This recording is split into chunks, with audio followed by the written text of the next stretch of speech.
Olá, bem-vindos e bem-vindos a mais um Figuras da Bola. Tal como prometido na última peça que fizemos na Vila Nova, devem-se lembrar, prometemos que queríamos continuar com esta rúbrica do Figuras da Bola e cá estamos, desta vez quase do outro lado aqui da Ilha Terceira, onde estamos a fazer esta série de programas.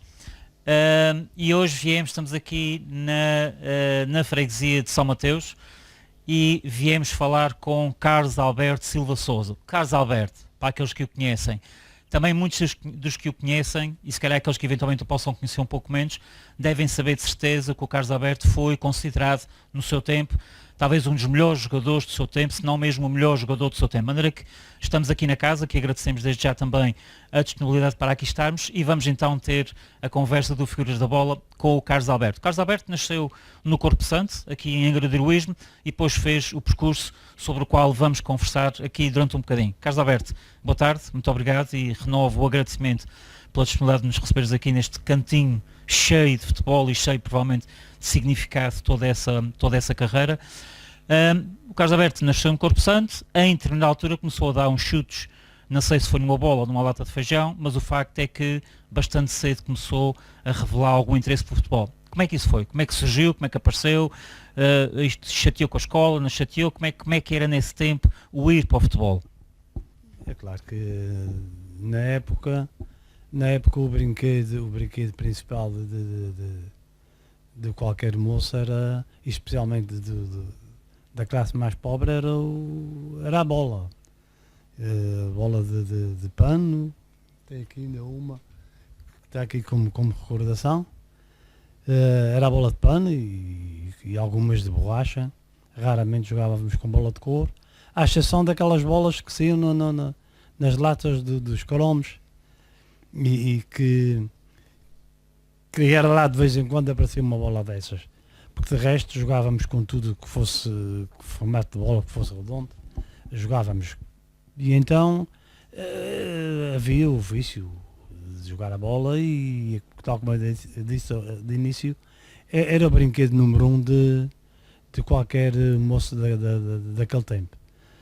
Havia muita necessidade, muita pobreza, jogava-se descalço, jogava-se nas ruas com covas e pedras e saíamos dali satisfeitos.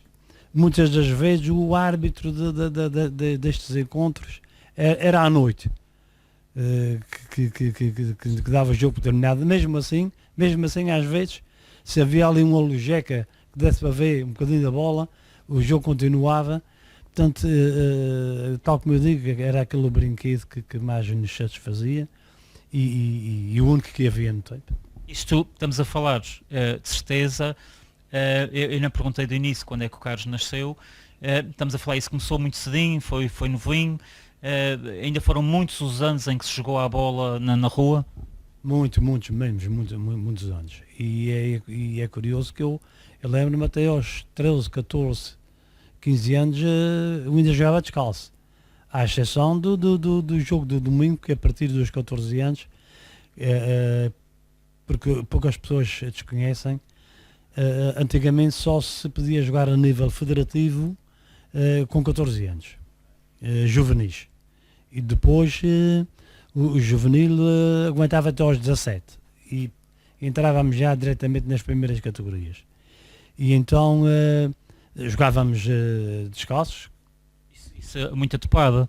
Bom, muita topada, mas é curioso que pronto, era um hábito, não é? A sola de pé era dura como se fosse uma bota, não é? E pronto, e não havia sapatos, não havia botas, à exceção do domingo, a partir dos 14 anos, porque até aí era sempre descalço, e andei descalço, tal como já disse, até quase aos 15 anos, 16 anos, por aí assim. E a partir daí passei a usar sapato.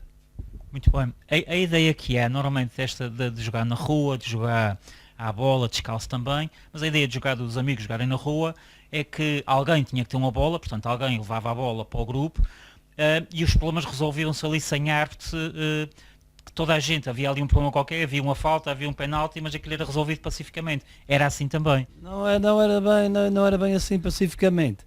Às vezes havia galhetas, se era gol, se não era, se era penal, se não era, às vezes havia assim umas galhetas. Agora, bola. A bola, portanto, muitos da gente levou algumas palmadas e bem dadas. Eu, para a minha avó, coitada, que é que me criou, e alguns dos meus colegas pelas mães e os pais, porque a gente roubava as meias que tinha em casa para fazer bolas de pano, ou com folha, ou com papel, fosse o que fosse. Mas fazíamos aquelas bolas e roubando as meias em casa, como é óbvio. Ou seja, vocês nunca deixaram de jogar por falta de bola. Falta de bola, aproveites a bola que lhe ia rompendo, porque que a meia ia rompendo na terra, nas pedras, e aproveites aquilo já esguichava papéis de um lado, papéis do outro, mas enquanto aquilo mexia, nós jogávamos sempre. Estamos a falar num grupo de quantos, nessa altura? Aquilo às vezes ficava duas, três equipas de fora, aquilo era ao fim dos três muda, ao fim dos seis acaba, outros para dentro, e assim sucessivamente, e era bola, almoçávamos bola, jantávamos bola, até porque havia pouco comer. E era assim. O Carlos lembra-se de alguém desse grupo de jogadores de rua que também tenha seguido para o futebol ou que tenha seguido outra vida, que o Carlos se lembre desse grupo todo com que jogava nessa altura? Eu penso que toda aquela malta que partilhava essas esgotanas, toda esta gente passou depois pelo futebol sénior. Então, lembro-me, mas há alguns, sem dúvida há alguns que não deram sequência depois, porque foram estudar, tinham outras possibilidades que nós não tínhamos, foram estudar e então deixaram o futebol, abandonaram o futebol. Quem é que se destacava nessa altura? Era o Carlos? Era eu e muitos mais. Havia imenso jogador bom. Porque havia um dom natural naquele tempo das crianças jogarem à bola e aprenderem. Porque o grau de dificuldade de conduzir uma bola na terra, entre meio das pedras, fosse onde fosse, isso dava-nos. Isso trazia-nos um grau de dificuldade enorme e nós conseguíamos ultrapassar este grau de dificuldade porque a técnica depois superava tudo isso. E a razão pela qual havia muita técnica no meu tempo de jogador, no tempo que jogava futebol, quer na terra, quer depois a nível de juvenis. Eu vou só meter aqui uma foice em seara alheia. Isso tem a ver precisamente com o grau de dificuldade que havia para se jogar. Estamos a falar de ruas de alcatrão ou de pedra, com buracos. Isso necessariamente tinha que saber jogar um bocadinho melhor, porque uma coisa é jogar numa relva, outra coisa é jogar numa rua com buracos. Claro. Nós tínhamos uma experiência enorme. E dentro dessa experiência também havia aquele momento que aparecia a polícia, ou o jipe da Câmara. E nós éramos como ratos, nunca apanhavam nenhum. Não apanhava nenhum, para a gente conhecia os serratos todos, e conhecia os quintais todos dos sítios onde jogávamos, e então eles nunca apanhavam. Aí já não era futebol, já era atletismo. Exatamente. Eu não me lembro de pagar multa nenhuma de jogar futebol, porque a gente fugíamos. Mas também se calhar se facilitavam algum bocadinho, porque antigamente não se podia jogar bola na rua. Era proibido jogar bola na rua. Eu ainda me lembro quando se fez ali o Palácio da Justiça, o Tribunal, aquela zona ali ao meio que hoje está ocupada com os tanques e mais coisas, nós jogávamos futebol ali. E onde está colocado o liceu eram os cerrados, estava toda a informação. E então lembro-me, jogávamos ali à noite, e quando o jipe da Câmara aparecia, havia a voz, comando, olha o jipe, a gente corríamos todos para aqueles cerrados abaixo e desaparecíamos, como se fôssemos terroristas. Como é que se celebravam os gols nessa altura? É como se celebram hoje em dia? Era um bocadinho assim também, não é? Era também um bocadinho assim, abraçávamos e pronto. Mas havia sempre discussões na formação das equipas, porque escolheste o melhor, não escolheste o melhor, porque este é assim, quanto é aquele mais velho, aquele joga calçado, este joga descalço. Havia sempre essas discussões entre a gente todos. E era porque a gente fomos criados, isso é uma realidade, não na totalidade, mas há imensa malta, houve uns quantos, mesmo que foram criados como eu, quase como uns selvagenzinhos, porque pronto, dado o momento, não é? não havia outra saída. Havia uma pavores enorme, não havia que comer em casa, aquilo por vezes, intervalo de jogo, era para roubar umas melancias ou umas sogas passar para a gente comer. Era exatamente assim. Era exatamente assim que era a nossa vivência naquele tempo. E sobrevivência porque se não fosse as melancias, os serradas, a mecha e essas coisas todas, por muitas das vezes a fome chegava mesmo bem dentro. Como chegou muita vez. Falta isso ao futebol de hoje, porque eu tenho a ideia que já não se vê tantos miúdos a jogar pelos cantos das ruas, penso que não se vê tanto. Agora só para dar aqui um bocadinho mais de dramatismo a esta coisa, o Carlos acha que falta aos miúdos de hoje jogarem mais à bola na rua? Pronto, hoje como é óbvio, não se admite que se joga na rua com as qualidades que é. Agora, quem não jogou na rua como eu e muitos outros, quando não tínhamos sapatos, quando não tínhamos bola, quando não tínhamos nada disso, era tudo no mínimo dos mínimos, logicamente que hoje sabe melhor. Isso é quase como que está um dia sem comer, a primeira fatia de pão, ela quase não estava nos 200, exato. E hoje em dia não, hoje em dia os miúdos têm tudo, não é? O jogador da bola hoje tem tudo. Agora, é pena que o jogador da bola de momento atual não tenha conhecimento mais profundo do que era naquele tempo. Porque se o tivesse, se calhar tinha outra maneira de pensar o futebol, se calhar tenho quase a certeza que era muito mais jogador do que é. Mais à frente vamos falar do futebol atualmente, mas então, em determinada altura, o Carlos vai para o Marítimo, que é o seu primeiro clube, digamos assim, o Marítimo de Corpo Santo. Com que idade é que essa experiência começou e como é que foi a experiência no Marítimo? Isto começa com os 14 anos, a idade em que era permitido já escrever, porque hoje vai-se para uma equipa qualquer aí, a Grense, Lucianas e por aí fora, com 4 anos e depois estão ali. Não, nós só podíamos praticar futebol a nível federativo a partir dos 14 anos, só como já disse anteriormente. E foi a partir daí que eu comecei a calçar botas e comecei a jogar nos campos de futebol. E pronto, adaptei-me facilmente porque eu tinha uma capacidade de adaptação muito forte, não é? Mentalmente era forte, fisicamente era forte, não é? E isto beneficia muito com essas qualidades. O Marítimo de Corpo Santo é um clube da cidade, digamos assim, não é? Foi a alternativa ou a saída possível naquela altura era ir para o Marítimo, ou na altura já era interessante, já teria sido interessante ir para outro clube, ou não podia ter sido de outra maneira que não ir para o Marítimo? Não, tinha que ser mesmo no Marítimo porque o Luciânia tinha juvenis, acho que o Angrense também e pouco mais. E então o Luciânia tinha lá os da sua zona, o Angrense e o Marítimo. Mas o Marítimo, pronto, arrecadava todos os jogadores ali do bairro.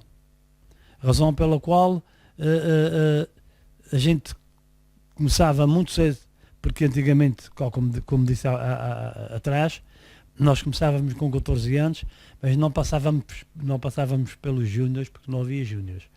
Entrávamos depois, aos 17 anos, já podíamos jogar na primeira categoria. E o Marítimo, por norma, lançava imensos jogadores com essa idade. Razão pela qual o Marítimo era um viver muito grande de jogadores. Por várias razões. Porque é evidente que se calhar nas outras freguesias também se jogava de pé descalço, com bola de trapos, etc. Mas aquilo ali era um bocado diferente. Ali era um autêntico viver de jogadores. E depois beneficiávamos muito pelo facto de começar muito cedo a jogar nos séniores do Marítimo. Razão pela qual o Marítimo foi o clube que mais jogadores serviu ao Oceania. Quem mais na altura consigo é que jogou no Marítimo que também tenha evoluído para o Oceania como referência? Tem muito jogador, lembro-me antes de mim o Firmínio,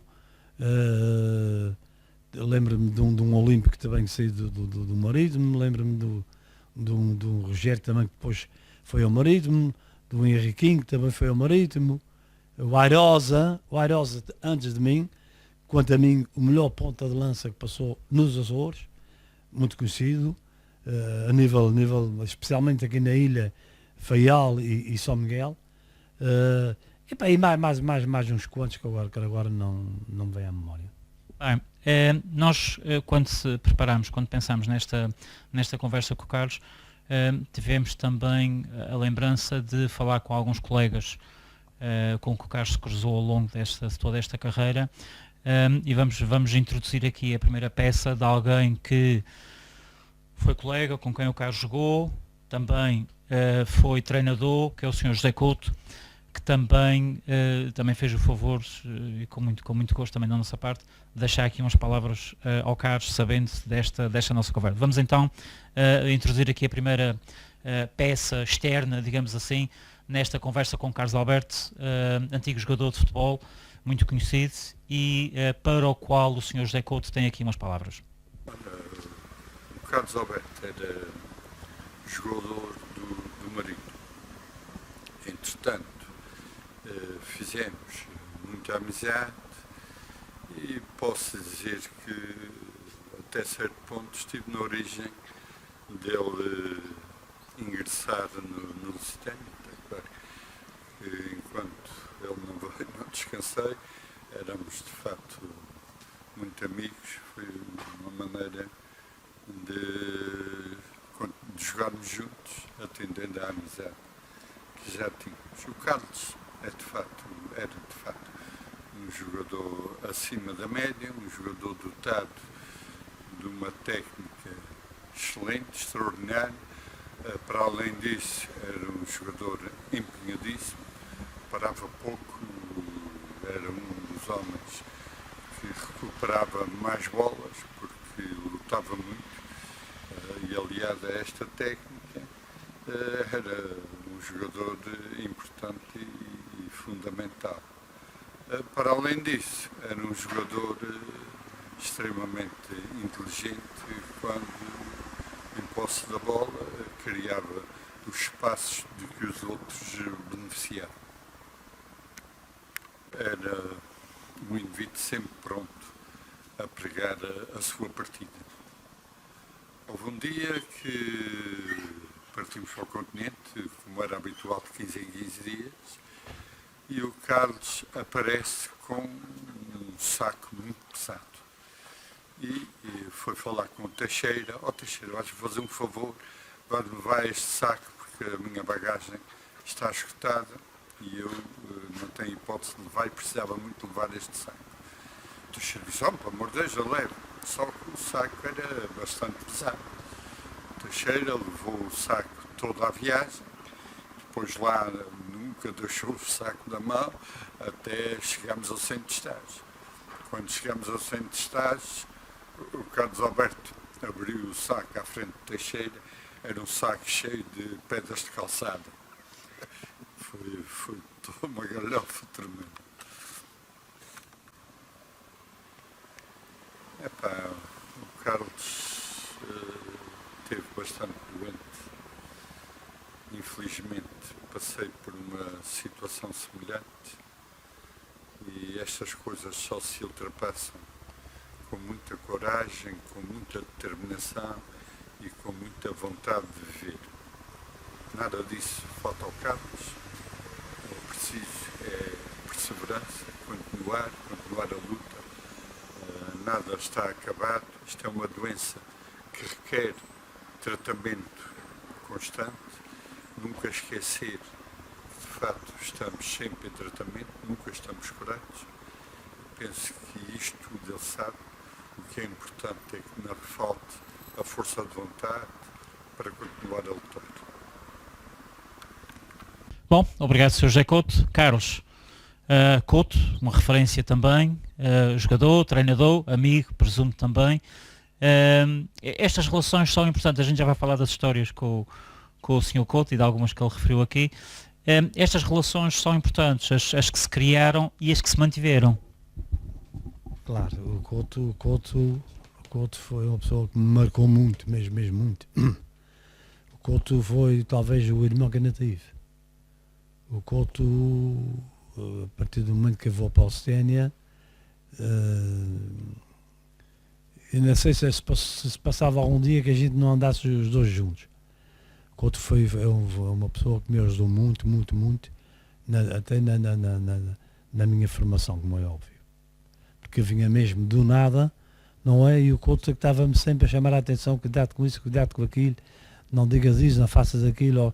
Portanto, ele aprendi muito com ele e devo muito ao Couto. Ou seja, para além da questão técnica futebolística, essa outra componente de ser pessoa, de saber estar, daqui e ali, isso também é muito importante, né? E há de continuar a ser muito importante também para quem pratica desporto, neste caso em particular o futebol. Exato, parte da minha formação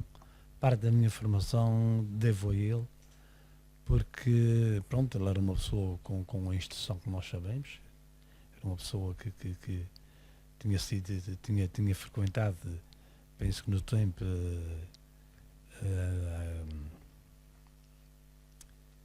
agora não digo, lá no continente tinha frequentado a universidade, exato.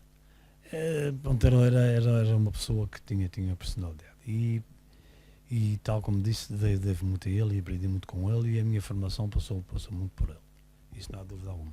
Muito bem. Ele refere ali a transferência do Marítimo para o Lusitânia, na qual ele também terá tido alguma influência.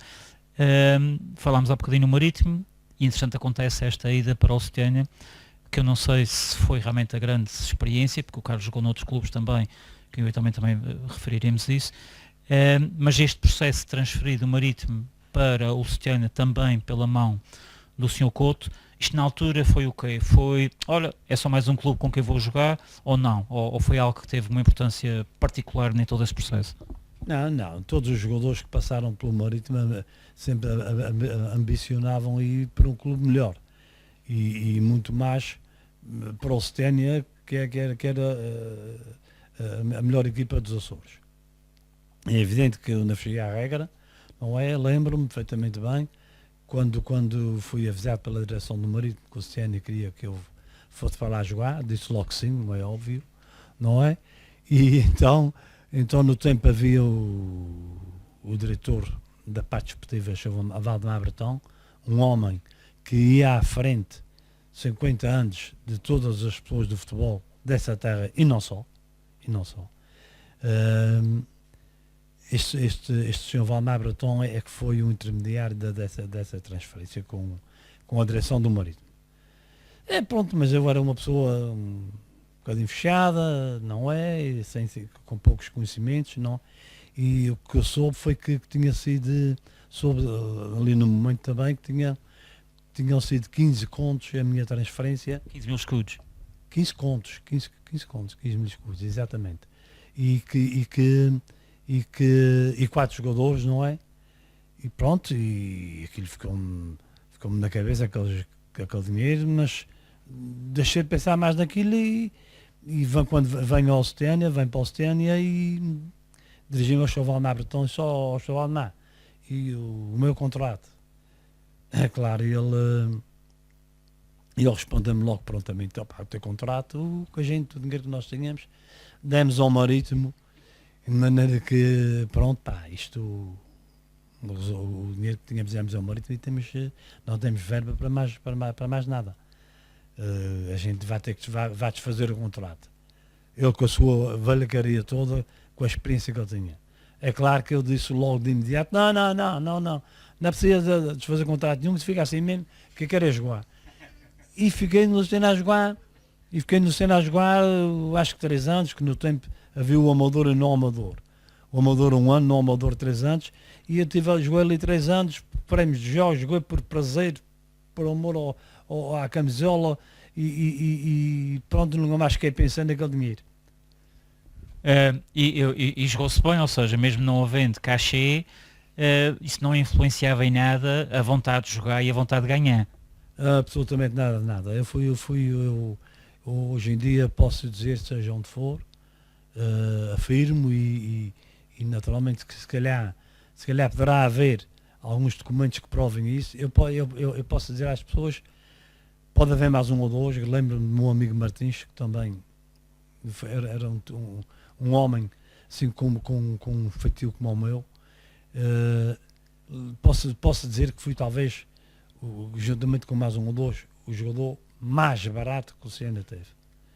Não me arrependo, porque pronto, a minha paixão pelo futebol era tal que eu punha o futebol à frente de tudo e o dinheiro ficava para trás. Eu posso contar aqui uma história que foi bem recente. Eu falei com um amigo meu que jogou no Luciana no meu tempo, e veio à bolha essa conversa, os contratos, e fiquei abismado com o dinheiro que ele ganhou no Luciana. Se fosse a medir a categoria de jogador, sinceramente que tinha que ganhar mais do que ele, e de que maneira, mas ele ganhou um imenso dinheiro com o Luciana. Portanto, mas como eu já disse, eu gostava de jogar bola, tinha o prazer de jogar a bola, tinha aquela obsessão de jogar e não pensava mesmo em mais nada. Razão pela qual portanto, este caso que foi agora do meu amigo já é a nível de terceira divisão, segunda divisão. Mas isso foi para confirmar. Eu nunca fui pessoa de explorar, nunca fui pessoa de... Por essa razão. Exatamente, nunca explorei o futebol, nunca joguei a bola por dinheiro. Não é? Tanto que eu tenho aqui ainda envelopes de prémios de jogos de 7 escudos e meio e 2 escudos e meio no fim do mês. Pronto, só via o futebol, era um prazer de jogar a bola, que sinceramente, pronto... Era isso que importava, não era? Era jogar. Era isso que importava, e eu sentia-me bem assim, nada mais me importava. O Couto refere ali uma história que vocês passaram, e de certeza o Carlos há pouco estava a dizer que há dezenas, centenas, se não milhares de histórias que vocês viveram ao longo destes anos todos. Uma história assim particularmente relevante com o Sr. Couto. O Couto também tem várias, mas o Couto um belo dia lá fora no continente, no centro de estágio, ele quando regressou, ele tinha montes de bonecos feitos paredes no teto e naquilo tudo, por cima daquilo tudo, da roupa dele. Aproveitei e fiz uma série de mais que aquela roupa. O Couto quando chegou, ele era muito meu amigo, mas ele ficou-me com... Ele não me bateu porque não me bateu, não é? Mas ele ficou mal. E então saímos do quarto dele, fomos para os outros quartos, onde também havia imensas coisas, e aí já se começou a rir dos outros. Eu então disse, mas como é? Há bocado estava chateado comigo e agora já estás a rir dos outros, não é? Quando é dos outros é bem feito. Essa passagem no Lusitânia, palavras do Carlos, o maior clube na altura, essa passagem no Lusitânia, em que é que foi importante? Obviamente há aqui coisas que são óbvias, que foi um clube grande, jogadores que jogavam nessa altura, os bons jogadores que estavam disponíveis jogavam no Lusitânia. Em que é que isso foi particularmente importante para o Carlos ter jogado no Lusitânia? Primeiro, para a minha formação como homem. Isto foi fundamental. Depois joguei num clube onde havia os melhores jogadores. Veio num clube onde havia também os melhores equipamentos, botas, um clube que nos dava tudo. E era um prazer a jogar no Luciana. Vou interromper porque essa questão das botas, porque já a gente neste trabalho que vamos fazendo aqui e ali, de vez em quando ouvimos histórias, nem todos os clubes tinham fato estranho e equipamento e botas, quer dizer, o Lusitânia talvez não fosse o único, mas era dos poucos clubes que tinham todo o equipamento disponível para os seus jogadores, não era? Exato. Eu, no Marítimo nós jogávamos com botas de bitons de sola, que eram feitos numas formas e depois eram pregados nas botas. Então, jeitos que a bota a sola ia comendo e o prego ia entrando no pé. E no fim acabávamos, houve jogos de acabar com com o peito onde se aguentado por este facto. Agora no Luciana nós tínhamos botas Adidas do melhor que há, ainda tenho ali 2 ou 3 pares dessas botas, do melhor que havia mesmo no tempo.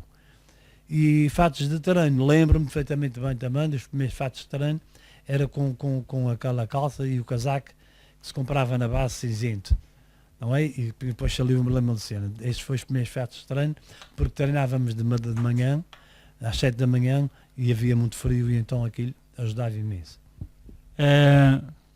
Qual é o jogo que se pode dizer do jogo no Setúbal? Qual é o jogo que tenha ficado particularmente marcado? Há de haver muitos, de certeza, mas já de haver 1 ou 2 jogos que tenham sido a grande referência e que o Carlos hoje se lembre desses jogos com mais pormenor. Não, há jogos que com muita história, mas eu lembro-me de um, e isso diz respeito inclusive ao nosso amigo Luís Borba, que faleceu a semana passada. Um jogo aqui na ilha para o torneio de classificação, em que jogámos com o Santa Clara. Esta equipa tinha ganho o jogo anterior ao Faial, e então o Fialho, portanto não lhe posso explicar melhor quem é, porque não tenho conhecimento para isso. Mas o Fialho trabalhava numa caixa, que também não me lembro agora onde, um bocado esqueci também de algumas coisas.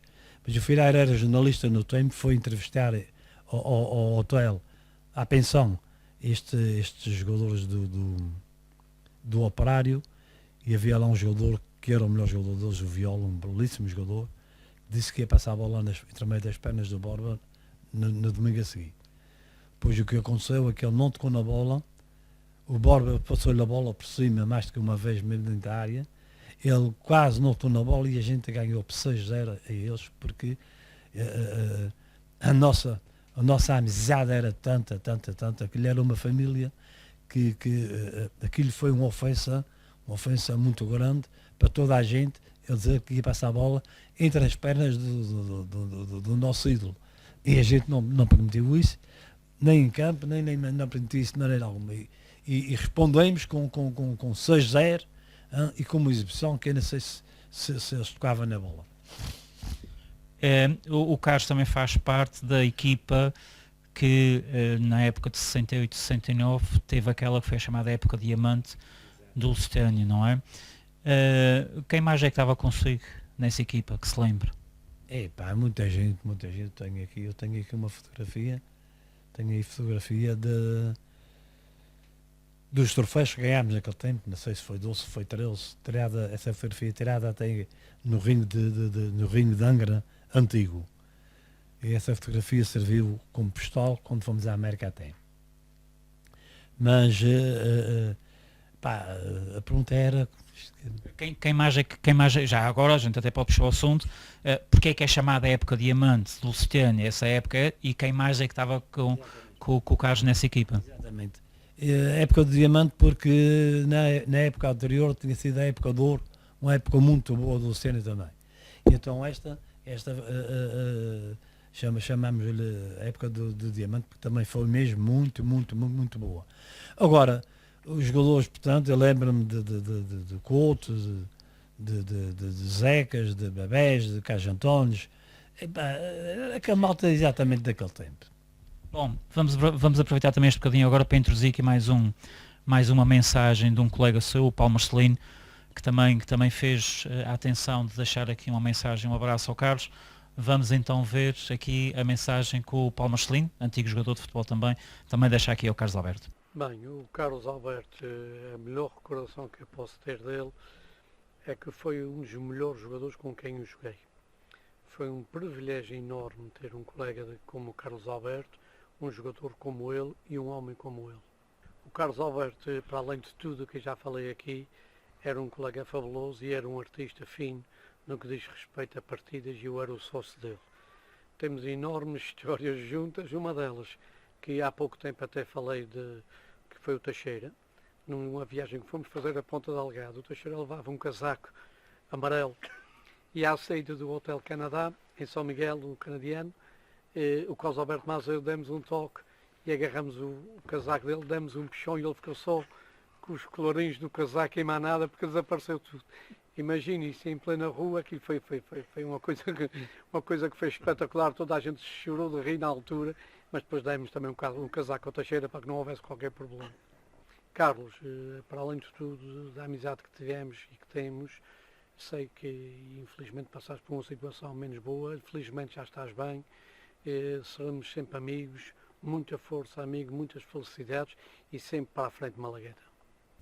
Bom, obrigado Paulo Marcelino também. Carlos, Paulo Marcelino, um colega também, amigos, pelo aquilo que percebi. O Paulo deixou aqui algumas dicas para a gente poder puxar aqui. Uma delas, as partidas do Carlos ser um artista fino, palavras de Paulo Marcelino. No que toca à partida já ouvimos algumas. O Carlos lembra-se desta partida ao Teixeira, à saída do Hotel Canadiano? Lembro perfeitamente bem. Costumo o fato que eu tinha lá em casa que também não me servia muito bom. Depois da Teixeira, aí demos mais umas roupas, pronto. A gente, quando fazia essas brincadeiras, era necessário para que tínhamos que pagar, porque a brincadeira é um bocadinho forte, não é? E então pronto, tínhamos que retribuir, porque Teixeira também era pobre como eu e como muitos que tínhamos lá. Agora, ainda pensava duas vezes para fazer as minhas brincadeiras.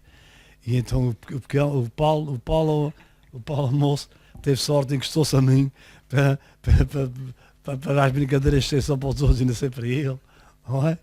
Mas não me lembro se lhe fiz alguma brincadeira, não, por acaso não me lembro. É isso que eu ia perguntar, é se o Carlos alguma vez fez alguma brincadeira ao Paulo. Eu não me lembro de fazer brincadeira nenhuma, mas lembro-me da gente sair uma vez ou outra, em que, pronto, que bebíamos umas coisinhas assim na brincadeira, e então o Paulo, por norma, bebia era anis. Então a gente era constantemente a pedir anis para o pequeno. Olha aqui anis para o pequeno, e o pequeno então bebia aquele anis, no dia a seguir ainda se mexia e mal disposto daquela textura do anis. O Paulo é um moço que estou bem lembrado, nós jogávamos naqueles tempos livres, como acontece em todas as equipas, jogávamos lerpa, jogávamos copa, jogávamos 7,5, jogávamos aqueles jogos, e o Paulo é que se sentava ao pé de mim a aguentar as minhas fichas no Vito, ali muito caladinho, muito quietinho. Pronto, mas o Paulo foi e continua a ser um dos grandes colegas, um dos grandes amigos, por quem eu tenho muita consideração. Ele puxa aqui a Malagueta. De onde é que vem esta história do Malagueta? Essa história da Malagueta começa com o Serafim Grande. Começámos a chamar Malagueta ao Serafim Grande, e aquilo deu uma volta na sei como, porque eu fiquei depois por Malagueta. E pronto, e era Malagueta velha, e até hoje eu chamo-me Malagueta. Já sabe porquê? Exatamente, não sei porque a gente começou a chamar Malagueta velha ao Serafim Grande. Isto deu uma volta ali, eu fiquei no lugar de Serafim com Malagueta velha. A gente tínhamos um segundo nome no Lusitânia. Portanto, eles a mim raramente me chamavam em Carlos Alberto. O Malagueta era o CA, o Couto era o SOE, o Duarte Verdeiro era o DB, o Ricardo era o ROE, e portanto, todos tinham um segundo nome na equipa. E era com base nisso que eu acabei de dizer agora. Muito bem. Enquanto está no Lusitânia e nessas épocas de ouro e épocas de diamante, o Lusitânia sobe à segunda divisão nacional. Mais uma vez, eu sei que é uma pergunta que se calhar que se repete, mas acho que é importante falarmos nisso. Isso é algo absolutamente excepcional e importante na carreira de qualquer futebolista, uma subida de divisão, e em particular um clube na ilha, estamos a falar há uma catrefada de anos atrás, isto é algo particularmente importante. Não há dúvida, mas acontece que o meu percurso não foi feito consecutivamente no Lusitânia. É que eu aos 28 anos saio do Lusitânia para o Marítimo. Saio do Lusitânia para o Marítimo, e entretanto o Lusitânia, na época 80, 78, 79, salvo erro, 78, 79, 78, 79 o Lusitânia vai para a terceira divisão. E eu continuei no Marítimo neste ano. No ano seguinte, o Lusitânia volta-me a contratar para jogar na terceira divisão. Então aí na terceira a gente ganha o campeonato de terceira divisão com uma margem de gols e de pontos muito grande em relação ao segundo classificado e portanto, segunda divisão, outro tipo de futebol, portanto, onde deu um prazer enorme em jogar na segunda divisão, que era quase uma primeira divisão, onde tirámos um sexto lugar, salvo erro, mas com muito roubo da arbitragem, porque nós éramos muito pequeninos, açorianos, e então era fácil roubar a Lusitânia, mas foi das melhores épocas, minhas e do Lusitânia, e penso que dificilmente o Lusitânia irá passar por momentos tão bons como este. Okay. Pegando nessa Lusitânia Marítimo, o Carlos acaba por jogar noutros clubes, no Angrense, também no Praense, portanto há aqui um percurso nestes clubes todos. Mais uma vez, todas elas experiências importantes e de certeza obviamente também colegas que se encontram nessas equipas, que sendo todas aqui da terceira, mas são equipas que também são bastante rivais, ou toda a vida foram bastante rivais, mas experiências importantes também de ter jogado nesses outros clubes. Sim. Eu fui ao Praense, onde encontrei já lá imensa malta que tinha encontrado no Lusitânia, porque neste tempo, quando fui ao Praense, o treinador do Praense era o Couto, e então o Couto veio falar comigo, e se põe cá quarta ou quinta jornada do campeonato, eu estava sem clube, ele veio falar comigo para ir dar uma ajuda, e então fui lá já com os meus 37 para 38, e as coisas correram bem, porque o Praense acabou por não descer de divisão, que arranjou uma classificação muito boa, não descer de divisão, e foi de ver cumprido. Muito bem.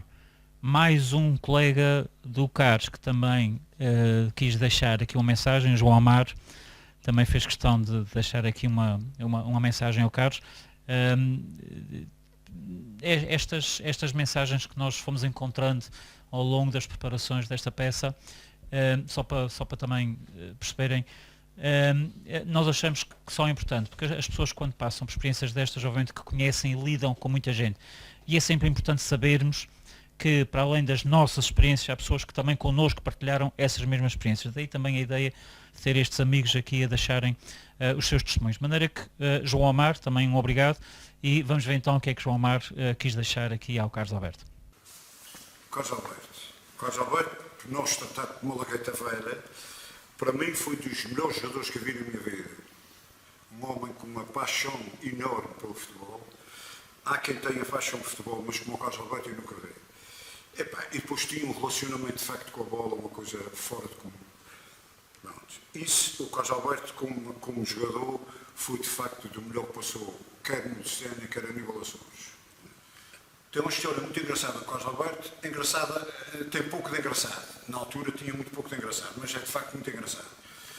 Um jogo no Jaime Correia com o Santa Clara, em que, claro, jogava a defesa direito, houve uma falta sobre o Francisquinho e houve uma invasão de campo, com aquela gente toda atrás de mim. Acontece que o banco era do lado de lá, na outra lateral, em que toda a gente fugiu para a lateral, só o Carlos Alberto é que veio para o lado de cá para o banco. E isso foi uma coisa que me marcou imenso, que, a coragem do Carlos Alberto não é muito comum também. Portanto, foi uma história que me ficou na cabeça de facto que não é fácil. Todos a correr para lá e eu corria para cá. Eu fui o único que me veio auxiliar. Uma mensagem ao meu amigo Carlos Alberto, para que ele viva muitos anos, mesmo muitos anos, porque o futebol ainda precisa dele. É um homem que tem uma paixão enorme pelo futebol, deu muito ao futebol e julgo que ainda tem muito para dar. E a gente tem que, de facto, viver com uma Malagueta Feira. A gente não pode viver sem a Malagueta. Um grande abraço para o meu amigo Carlos Alberto, meus grandes mães.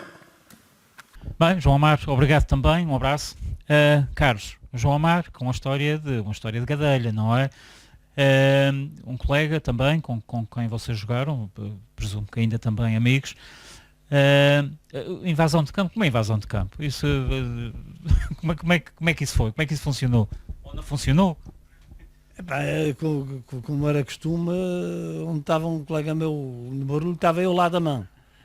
E há uma jogada, sendo um jogo no Giacomo Corroia, sobre o lado da bancada, mais sobre a baliza dos balneários, em que o Francisquinho, um jogador com uma técnica elevadíssima, faz uma finta ao João, mas ainda conhecia ao João, e o João tinha momentos que a bola era a perna, outra vez a perna era a bola, e o João deu-lhe uma castada que ele deu uma volta no ar e ficou no chão quase como morto.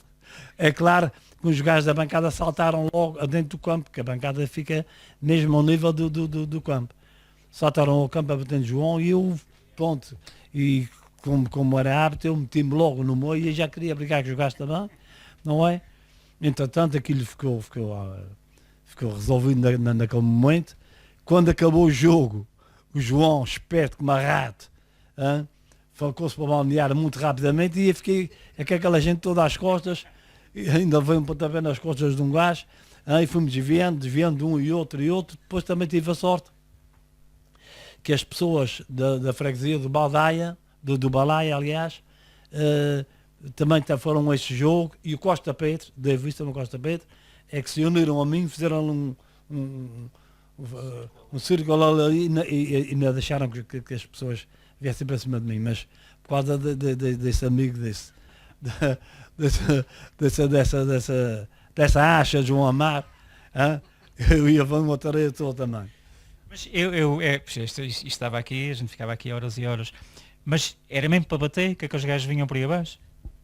Para bater em mim? Sim, era mesmo a sério? Não, Não era só para fazer barulho? Não, vinha mesmo a sério. Houve um que ainda me tocou com o pé nas costas, não é?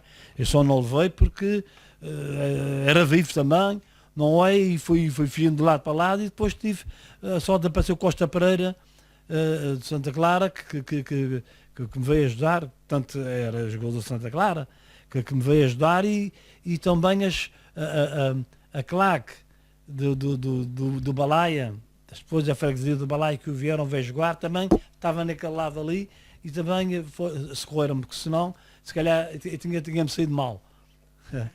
Não, mas eu não tinha medo. Não. Fazia parte do processo também essa atitude para enfrentar e fosse o que fosse. Mas isso já era costume, porque isso aconteceu também com o David Leiteiro e aconteceu com o Mas. David Leiteiro, num jogo que a gente fez lá no continente, pegou-se lá com um homenzinho lá durante o jogo. Quando acabou o jogo, o homenzinho estava à espera dele ali à saída do campo, para os balneários, e então o homem disse: "Lá, amigo, é capaz, me diga então." O David chegou-se para dele, o homem deu-lhe um soco num olho, o David ficou com um olho negro. Conclusão da história, o gajo, eu mal vi aquilo e estava mesmo ao lado do David, foi logo a brigar com o homem, comecei logo a tirar também socos ao homem, não é? E depois ainda que fiquei aqui tudo às costas, tive que fugir para o balneário. Isso acontecia muita vez. Era isso que eu ia perguntar, estou a ver que isso acontecia de meia volta, havia as coisas saíam para fora do campo. Acontecia, mas eles tinham que saber que os açorianos não punham água a pintos. Mas então, ok. Qual é a história mais gadilhuda dessas, ou mesmo que seja a mais séria, desses confrontos que às vezes aconteciam? Há alguma coisa que tenha corrido mal? Vou-lhe contar mais uma. Vamos jogar a Pedro Pinheiro, no jogo cá, um jogador deles tinha-se lesionado, mas ficou ali sobre a linha lateral, o Cedi chegou para dele, puxou-lhe cá para fora, os gajos quiseram brigar com o Cedi nesse jogo aqui na terra. Depois quando lá fomos jogar, os gajos queriam partir o Cedi ao meio e depois também revoltaram-se contra a gente. Mas aí tínhamos 7 ou 8 pessoas daqui da terra, Mateus Rodrigues, um sujeito da Ribeirinha. Então a gente combinámos todos, fizemos um cordão, não é? E eles quando viram que a gente estava organizados, eles meteram o rabo entre as pernas, foram-se todos embora e a gente veio para cá sem chatice nenhuma, porque eles viram que a gente não pagou lá pintos. Exato. E houve muitos mais que agora não me lembro. Ok, muito bem. Vamos continuar no futebol e nos clubes. O Carlos, antes eu ia já dar o salto para o Boa Vista, da Ribeirinha, mas antes disso ainda vamos ter que continuar com o Lusitânia, porque temos mais uma mensagem, a última mensagem que temos aqui para partilhar com o Carlos nesta conversa, neste episódio de hoje do Figuras da Bola, que é de um antigo massagista do Lusitânia, o Helder, antigo massagista, o Helder Zandinga, como era habitualmente chamado, que também fez questão de deixar aqui uma mensagem, um abraço ao Carlos Alberto. Vamos então ver e ouvir o que é que o Helder tem a dizer aqui ao Carlos. Fomos fazer um jogo a Estremoz, que se pode com o Lusitânia, claro, e com o meu amigo Carlos Alberto, levantámos de manhã, fomos à feira e o Carlos Alberto comprou um cão em louça para oferecer à esposa, que era uma prenda, e claro que a gente acabou o jogo, fomos depois para o hotel, no outro dia de manhã fomos para o aeroporto, e eu peguei num adesivo e prendi no cão e dizia Fox. Claro que era um adesivo largo. O Carlos Alberto veio o adesivo, começa a procurar quem é que tinha feito aquilo. Claro, o Paulo Marcelino foi logo dizer quem fez isso foi o Fox. Ele chega, mal criado, chega ao adesivo, puxa o adesivo com força e ficou um quadrado na testa do cão. Ele andou atrás de mim lá no aeroporto, nunca me conseguia apanhar, depois aquilo acalmou e tal, e cada um foi para as suas casas. Muito mais tarde, a esposa do Carlos Alberto telefona a dizer que o Carlos Alberto estava com princípios de gripe e tal, se ainda podia ir lá uma injeção, a casa dele e tal. E aí chega à casa dele, entro num hall de entrada que ele tem lá na sua casa e deparo-me logo com o lado esquerdo. Eu já queria partir o cão logo à entrada, e nem sequer estava a pensar lhe dar injeção, já queria partir o cão. Ainda comecei a rir com ela e a história é esta. Um grande amigo meu, Carlos Alberto. Olha, o que é que eu posso falar de um grande jogador, de um grande amigo, de um grande homem? O que é que eu posso dizer? Eu posso dizer que no meu tempo eu não conheci um jogador com a categoria de Carlos Alberto, a todos os níveis. Como jogador de futebol, um jogador fabuloso. Como amigo, um amigo fabuloso, e como homem, e não tem palavras para descrever aquilo que ele era. Epá, uma mensagem para o Carlos Alberto é que eu sou um amigo dele de peito e gostava que ele vivesse muito mais anos e que a gente fosse sempre amigos até o resto da vida. Bom, obrigado, Helder, também pela mensagem. Mais uma vez, o Helder deixa aqui não só uma história, mas também deixa aqui algo sobre o qual também já iremos falar de seguida. Mas antes disso, como é? Fox? O cão? Como é que foi? Fox, é a história de Fox. O Helder teve uma sorte linda. A história de Fox consta do seguinte: eu compro um cão de barro para trazer cá para a ilha e quando estávamos no aeroporto, à espera da viagem para cá, e tinha lá o cão no chão, eles apanharam-me de costas, apanharam-me despercebido e pregaram um adesivo daquele adesivo de massagista na testa do cão.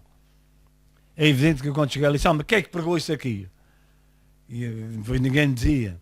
Eu fui lá, peguei na ponta e tirei. Quando tirei, veio a tinta toda da cabeça de cão. E aí ainda fiquei mais mal. Eu disse, mas quem é que fez isso?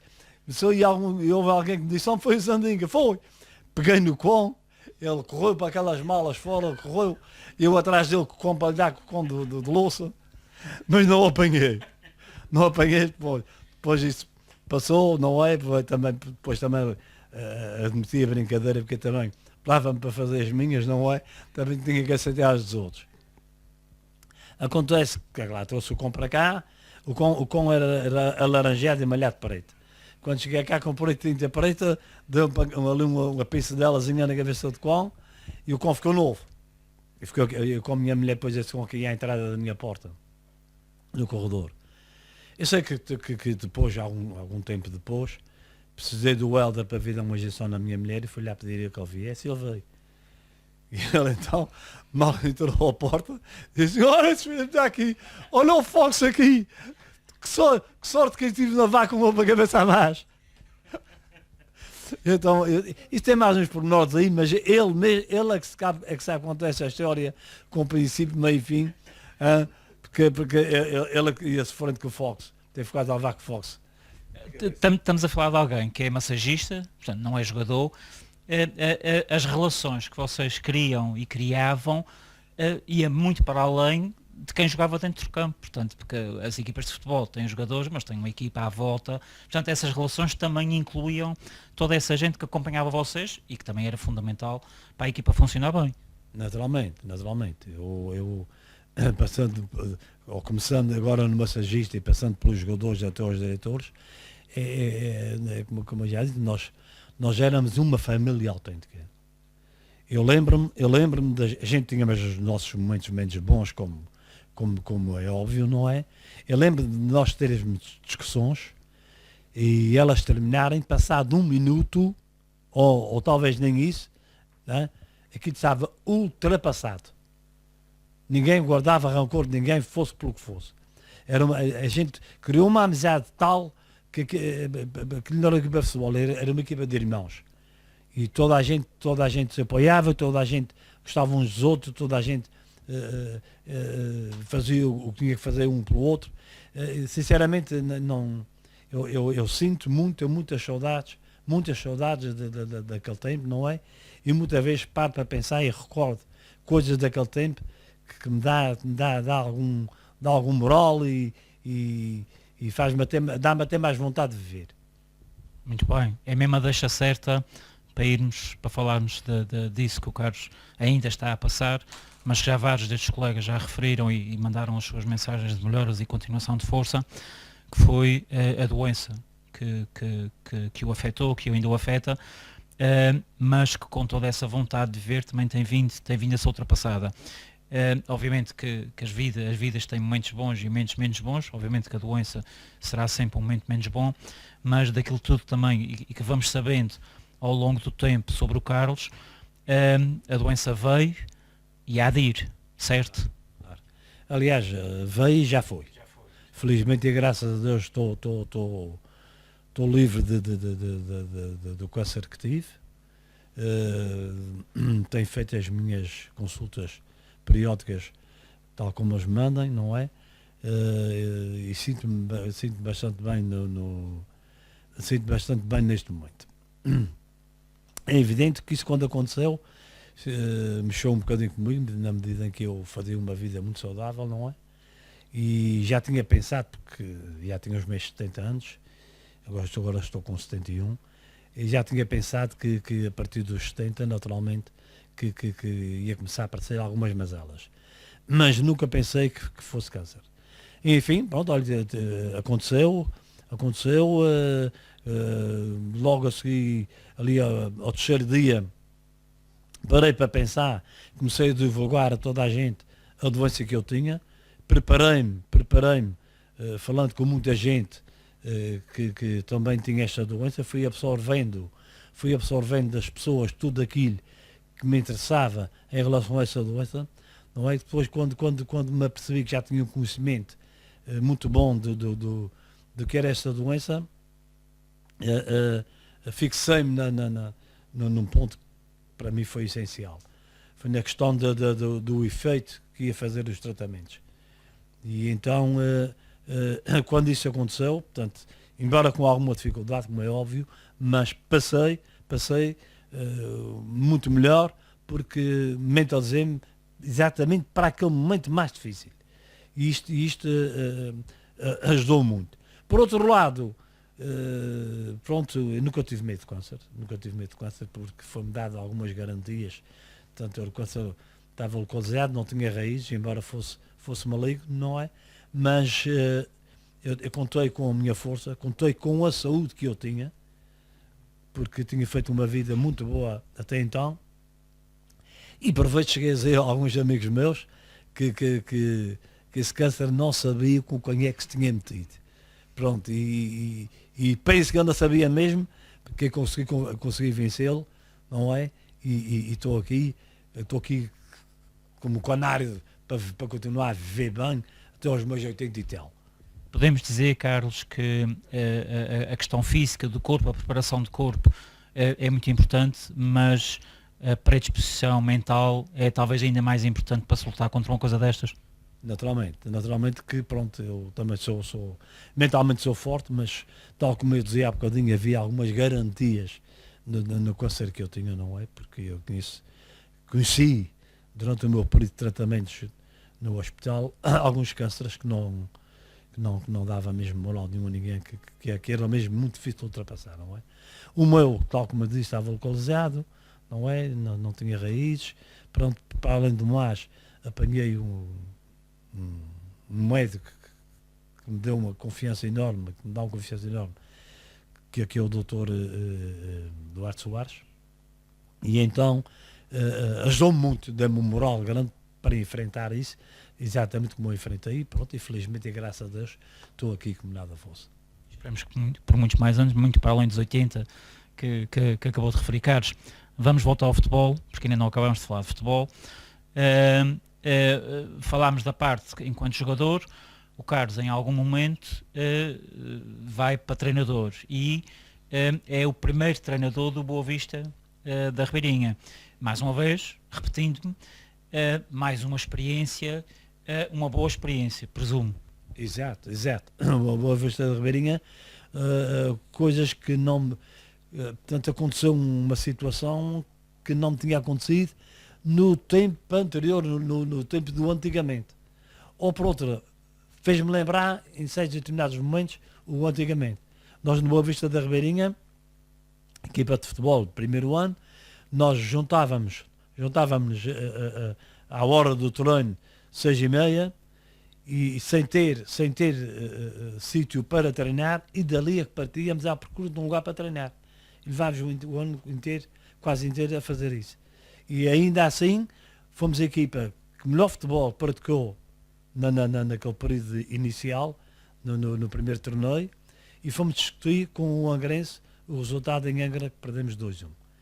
Portanto, foi uma experiência muito, muito, muito bonita, muito boa mesmo, e que eu não esqueço, e que sempre que a oportunidade surgir, divulgo, porque é muito difícil encontrar um grupo como nós tínhamos ali em cima, e aceitar essas condições e trabalhar dessa maneira. Muito bem. Com quem é que dava mais pica a jogar? Quais eram as equipas que é mesmo com aqueles que quer jogar? Portanto, Tanto no Lusitânia como no Boa Vista, com quem era? Com quem era que pá, já é, vamos embora. É curioso que já ouvi muita gente dizer que dava mais pica a jogar com esse, com aquele ou com aquele outro. É curioso que eu tinha um pensamento único no futebol. Eu fosse com o pé descalço, fosse com a equipa que não tinha ganho ponto nenhum, a minha atitude era sempre a mesma. Eu entrava a correr, saía a correr, eu não me lembro de chegar ao campo e dizer assim, se calhar corria mais 5 minutos, não. Aquilo ficava tudo lá dentro. Portanto, eu jogava, a minha filosofia de pensamentos era essa, era jogar sempre, dar o meu máximo sempre, fazer aquilo que eu gostava de fazer, dar espetáculo, não é? Mostrar as minhas qualidades, não é? E isto para mim dava-me um prazer, uma coisa enorme, por isso eu essa questão de pica, eu jogava contra o Angrense, mas pronto, ganhava o Angrense, gostava de ganhar o Angrense, que era o rival principal, mas no fundo, ganhar ao Angrense e ganhar ao Marítimo e ganhar ao Lagense e ao Juventude do Lagense do tempo, para mim era igual, queria era ganhar. Bom, Carlos, estamos a caminhar para o final desta nossa conversa, com pena, porque tenho certeza que a gente tinha aqui matéria para que sei que é comum nestas coisas, há sempre muitas histórias para contar. Vamos entrar agora aqui numa fase que eu vou fazer assim algumas perguntas de várias coisas, e o Carlos, obviamente, que irá respondendo aquilo que entender melhor, para irmos então caminhando para o final. Bom, em todo este percurso, eu sei que se calhar esta pergunta que vou fazer agora se calhar é complicada, mas vou fazê-la, que é qual foi o colega de todos os jogadores com que jogou como colegas de equipa? Há algum que se destaca, eu sei que é um chatice dizer que foi aquele ou aquele, porque são tantos, mas há algum jogador que o Carlos diria é amanhã outra vez sobre si? Isso, tal como eu disse há bocadinho, nós éramos uma família. Para todos. Éramos todos irmãos, portanto era com todos. Era com todos. Muito bem. O treinador mais importante para si no Lusitânia? Ou mais importante para si? Sem dúvida alguma, o Sr. Alvino Betancourt, que Foi um homem que lapidou muitos jogadores no Setênia, e eu sou um deles. E chego ao Setênia, do Marítimo de Corpo Santo, em que os treinos eram 2 vezes só por semana e às vezes só íamos uma vez. O trabalho que nós fazíamos era um trabalho pobríssimo, não é? Chego ao Setênia com o João Elvin, que fez um trabalho comigo e com todos os jogadores do tempo, um trabalho quase como de formação. E então o João Elvin apanhava um jogador um bocado duro, não é? E lapidava aquele jogador. Razão pela qual o Setênia teve a equipa que teve, deve ao João Elvin, enquanto a mim ele foi o melhor treinador que passou na Setênia. E eu gostaria de deixar este alerta às pessoas que ainda se lembram do Setênia daquele tempo. É evidente que o Mário Nunes tem a sua cota à parte de valor em ter levado o Setênia à segunda divisão. Mas não há dúvida alguma que o Mário Nunes chega aqui ao Setênia e vai trabalhar com uma equipa toda ela trabalhada por João Elvin. Portanto, foi só dar sequência ao trabalho que o João Elvin tinha feito. Porque o João Elvin, tal como eu disse, era uma pessoa que trabalhava muito bem a nível técnico, tático e até mesmo físico. E eu digo isso por razões várias, porque o Mário Nunes chega aqui ao Setênia e apanha nós todos já no fim de carreira, praticamente. Caso do Couto com 33 anos, eu já com 31 e outros ali também já no fim da carreira. E eu costumo dizer a muitas pessoas que se o Setênia vai para a terceira divisão 5 ou 6 anos mais cedo, nós tínhamos conseguido a primeira divisão com a classe, com a categoria de jogadores que nós tínhamos. Muito bem. Com que números é que o Carlos jogou e qual foi o número de camisa, se é que isso aconteceu, que mais gozo lhe deu usar na camisa de jogador de futebol? Portanto, eu fui sempre muito apaixonado pelo 2, mas nunca joguei na posição 2 como eles dizem agora. Eu jogava a meio do direito, e então joguei sempre com a camisola 8. E a camisola 8 é uma camisola que... A camisola 8 é uma camisola que eu tirei a primeira foto quando fui para o Setênia, em 1968, 69. Esta é a camisa que eu vesti para tirar a primeira foto no Setênia, e neste mesmo ano ganhámos o torneio, ganhámos a Taça Clipper, e foi oferecido aos jogadores as camisas que nós tínhamos jogado. E a minha ainda aqui está com 53 anos. Portanto, é uma relíquia que eu tenho, que pronto, vou querer que ou os meus filhos ou os meus netos guardem isso, preservem isso o máximo que puderem. Muito bem, muito bem. O Carlos há bocadinho falou, quando eu lhe perguntei qual eventualmente seria o jogo mais interessante, falou no jogo com o Santa Clara, que referiu há bocadinho. Podemos perguntar qual foi o jogo mais triste? Não tenho, ainda tenho jogos tristes, mas Jogo de má memória. para mim eu não poderia perguntar dessa maneira. É porque sempre que eu perdesse, fosse com quem fosse, os jogos perder, a tristeza é igual. Portanto, eu nunca gostei de perder, nem a feijões, razão pela qual eu era um refilhão e vinha para a rua montes de vezes, porque eu nunca gostei de perder. Eles agora, neste momento, a gente hoje temos a televisão a entrar para a janela, para a chaminé, entra por baixo da porta, não é? E todos nós sabemos qual é o feitio do treinador do Futebol Clube de Porto, Sérgio Conceição. Portanto, eles agora acham muita graça que o Sérgio Conceição é daquela maneira e é desculpável porque não gosta de perder. A gente também não gostava de perder no tempo, e muito menos eu. E, no entanto, vim para a Rua Montanha às vezes e tive que sofrer as consequências pelas atitudes que tinha, e a levar com sorte que não tenho sofrido praticamente nenhumas. Então eu vou reforçar aqui a pergunta de outra maneira, que é: qual foi a vez que mais lhe gostou ir para a rua? Todas, quando eu gostava de ir para a rua, quando eu jogava jogo a seguir. Muitas vezes arrependia-me, pronto, mas aquilo era de momento, eu era, portanto, tal como eu disse aqui ao princípio da entrevista, portanto, eu fui mal criado, não é? não tive formação nenhuma, absolutamente nenhuma.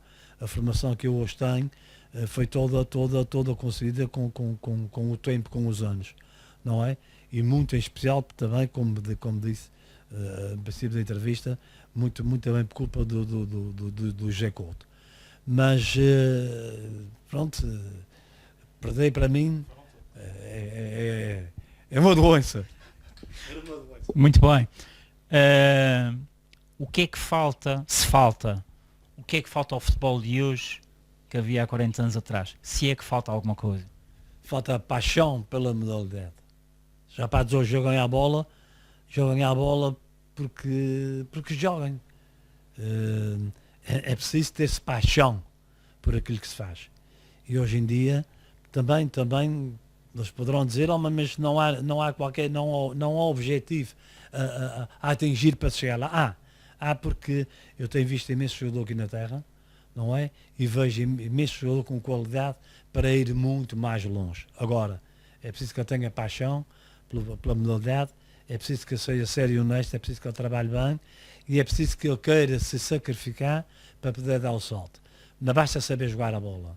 Não basta saber jogar a bola, é preciso cumprir com os estatutos do futebol, com os estatutos da bola. E é isso que eles não querem. Muito bem.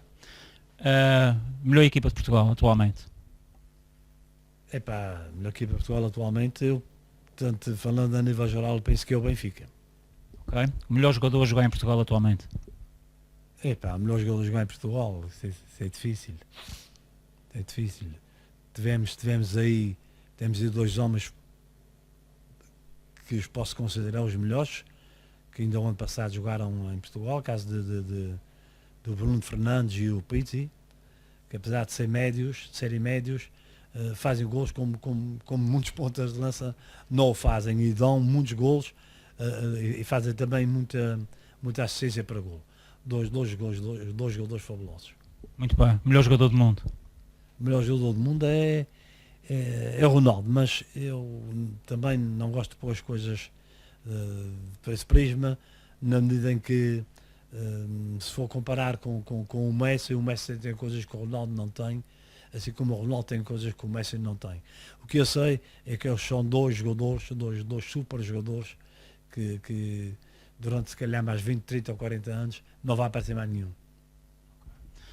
A melhor equipa do mundo atualmente? Que a melhor equipa do mundo Também pode ser o Benfica. também pode ser Benfica, como é óbvio, não é? Mas a melhor equipa do mundo terá a melhor equipa deste ano, portanto, é aquela que ganhou a Liga dos Campeões, depois a outra que ganhou a Liga Europa, para onde será outro, porque não há as melhores equipas do mundo. Umas vezes há picos de forma das equipas, uma vez é esta, outra vez aquela. Agora que há muito boas equipas no mundo, isto então há de que maneira. Ok. Esta pergunta agora, nós estamos a gravar esta peça num dia, vocês irão ver a peça uns dias mais tarde, mas hoje Portugal joga contra a Suécia no apuramento da competição. Portugal tem condições para voltar a ganhar um torneio deste tipo? Tem sim, senhor. Portugal tem equipa para ganhar mais um ou dois ou três títulos e para além disso tem treinador que reforça essa minha opinião, porque o treinador da seleção portuguesa é muito bom, é um homem muito humano, um homem muito sério, é o treinador certo para o lugar certo, só ele mesmo é que conseguia fazer aquilo que existe na seleção na seleção portuguesa de momento. Eu comparo isso com o Senna do meu tempo, com a amizade que havia. Só assim é que se consegue grandes equipas e grandes resultados. E grandes jogadores. Carlos, estamos mesmo a terminar. Eu tenho a certeza, sei que ficou muita coisa por conversar. Aliás, ficou aqui em aberto se calhar um outro formato que se calhar iremos explorar depois de conversarmos também sobre isto e sobre essas aventuras todas. Uma mensagem que o Carlos queira deixar não só para os adeptos, os mais ou menos fervorosos do futebol, uma mensagem que o Carlos queira deixar para aqueles que gostam do futebol, independentemente da maneira que ele é jogado. Sim, que cada um, para as pessoas que gostem mesmo de futebol, sim senhor, tirem parte pelas suas equipas, mas que não sejam fanáticas, porque nunca ninguém é melhor que ninguém. Hoje uma equipa está bem, ou amanhã a outra está melhor, e assim sucessivamente. Agora, respeitar o futebol, e respeitando o futebol, temos cada vez mais futebol, temos cada vez mais equipas melhores, e cada vez mais nós, se respeitarmos o futebol, também somos respeitados. Carlos, vamos acabar desta maneira. Carlos Alberto, vem aqui, se faz favor. A gente vai ter aqui um convidado que tem estado aqui a acompanhar esta gravação. O Carlos Alberto é neto do Carlos Alberto e também já dá uns toques na bola, não é? Tu, de certeza que já ouviste montes de histórias do teu avô enquanto jogador de futebol. Há alguma história que te tenha marcado ou que tu te lembres de histórias, independentemente de sim ou não? Qual é a imagem que tu tens do teu avô como jogador de futebol? Não sei. Mas tens a ideia que o teu avô foi muito importante no futebol aqui da Terceira, e não só. Vai jogar como ele, vai jogar melhor que ele. Como é que tu vês esta história de tu também jogar futebol, uma coisa que é tão importante aqui para o teu avô? Tu gostas de jogar futebol? Sim. Jogas em que posição? Médio centro. Médio centro. Marcas? Já marcaste nos golos? Já. Já sabes quantos ou já perdeste a conta? Já perdi a conta. Qual é a tua equipa? Qual é a equipa que te aquece a alma? O Sporting. Se entender também. Achas então que é importante para ti, enquanto jogar futebol, ter o teu avô também como referência para a tua carreira de futebol? Sim. Muito bem. Carlos, é importante o neto jogar futebol? É importante jogar futebol, mas ao contrário do que eu ouço, não é o que eu costumo ver os meus jogar, há imensos pais que a ambição é que os meus venham para o continente jogar e mais outras coisas do género. Portanto, quer eu, quer o meu filho, o que a gente pretende de uma neta é que ele esteja numa equipa onde se deve estar a jogar, a fazer aquilo que ele gosta de jogar e sabe fazer. O resto é taxativo. Portanto, ele que se devia estar a jogar, que goze bem do momento, que saia lá satisfeito, que se sinta bem na equipa que joga e que não se magoe, acima de tudo. De resto. E que também façam umas partidas? Exatamente, começa a fazer umas partidas como o avô fazia. Carlos, muito obrigado mesmo pela disponibilidade, mais uma vez por ter recebido aqui neste cantinho. Carlos, muitos golos e não te magoes também, que corra bem também.